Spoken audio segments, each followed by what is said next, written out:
Welcome back. In today's video I'll be showing you how to respond to messages with an emoji on your iPhone in iOS 18. Let's get into the method. To use the new Tapback feature, all you need to do is open the Messages app and then the chat of your choice. Find the message you want to respond to and long press on it. You'll see some emojis appear along in a row, and you can scroll through these and tap on the one you want to add. You can also tap on the emoji icon with a plus to be able to choose more to add. This also includes being able to add stickers as well. This feature might only work for sending between iPhones using iMessage, so if you don't see the option, the recipient may not be able to receive iMessages, but this could change in the future. That's how to respond to messages with an emoji on your iPhone in iOS 18.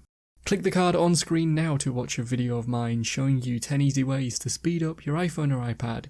If you have any questions, then let me know in the comments below, and if you did find today's video helpful, remember to leave a like and feel free to subscribe for more tips in the future.